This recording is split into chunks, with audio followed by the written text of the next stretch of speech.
Donc voilà, après la présentation de la vidéo freinée, je vais continuer avec la troisième partie. Donc on se verra pour vos présentations des vidéos lundi 27. Et puis là, je vous continue la présentation du diaporama. Donc, les questions que vous avez reçues mais que j'ai lues à voix haute. Qu'est-ce qui vous a intéressé dans cette vidéo? Tout ceci, c'est ce qu'on va développer lundi. Ça, c'est la partie 2, la pédagogie qui vous stimule, qui vous enrichit pour présenter votre travail d'éducation dans différents contextes. Donc, qu'est-ce qui vous a intéressé dans cette vidéo? Quel est le contexte de développement de cette pédagogie? Comment elle a été créée en 3 ou 4 lignes, hein, pas plus, 3 ou 4 phrases. Surtout, quels sont les éléments essentiels de cette pédagogie? Qu'est-ce qui vous touche? Qu'est-ce qui vous paraît important à pratiquer? Parce que justement, vous allez les appliquer ou vous les appliquez déjà. Peut-être que vous le faites sans savoir qu'un pédagogue a aussi utilisé ça pour dire que c'était intéressant. Avec les enfants que vous accueillez, quelle est l'utilité de cette pédagogie?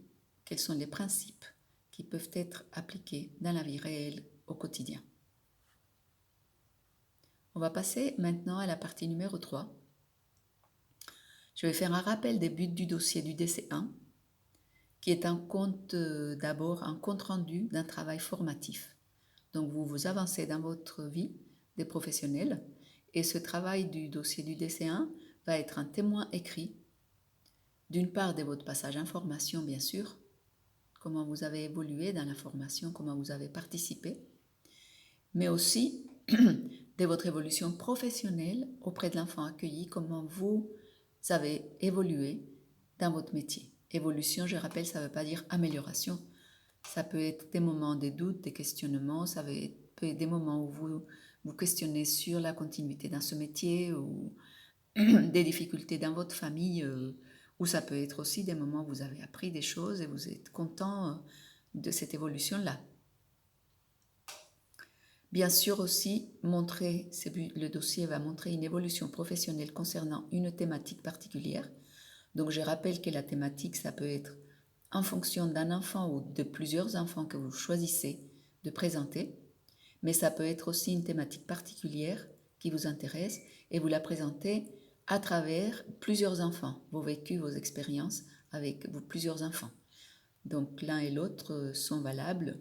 La question de l'exigence de cet exercice, c'est que la thématique, que ce soit enfant ou notion, doit être relative, rattachée à l'expérience que vous avez d'accueillant, passée ou présente. Ça peut être un enfant qui est déjà parti de chez vous, vous pouvez parler de lui ou de sa problématique, ou les enfants qui sont aujourd'hui en accueil, mais ça doit être absolument rattaché à votre pratique. C'est l'exigence de cet écrit. Et bien sûr, le dossier aussi sert de trace de votre passage en formation. Il reste quelque chose de concret. Après, le dossier d'essai vous permet de vous présenter aussi professionnellement, bien évidemment. Normalement, dans les années courantes, c'est devant un jury de la DRDJ-SCS. En 2020, vous le savez bien, ce n'est pas le cas. Mais il va quand même servir de support. Il va donner des informations sur votre exercice en tant que professionnel accueillant pour l'épreuve qui va se passer avec le centre des formations, on l'a déjà dit. On ne sait pas encore la modalité. Dans ces dossiers, il va y avoir votre présentation professionnelle pour la plupart d'entre vous, c'est déjà fait. Présentation de l'employeur également. Je pense que vous êtes plus en train de préparer la présentation de la situation. Et je vous suggère aussi de faire une conclusion. On avait dit qu'on simplifierait, donc au niveau des annexes, si vous les avez déjà, laissez-les, et du sommaire. Si ce n'est pas fait, vous pouvez le faire ou omettre. Donc simplifiez votre présentation de l'écrit. Ça peut être le laisser en l'état. Donc comme je disais, et la vidéo, surtout la structure avec titre, sous-titre, de la place, de l'air entre les paragraphes, avec section, partie, à votre façon à vous, à votre style. J'avais dit aussi tout à l'heure anonyme. Pas de nom, photo, adresse, établissement, ni des personnes, ni des lieux. Précision par contre dans la présentation de votre employeur. Le nom du service, pas des professionnels. Vous ne dites pas des noms de professionnels. Les personnes qui vous écoutent ne savent pas qui est un tel. Le nom du service, le nom des missions, la fonction de chacun. Et puis voilà, donc pour cette partie-là.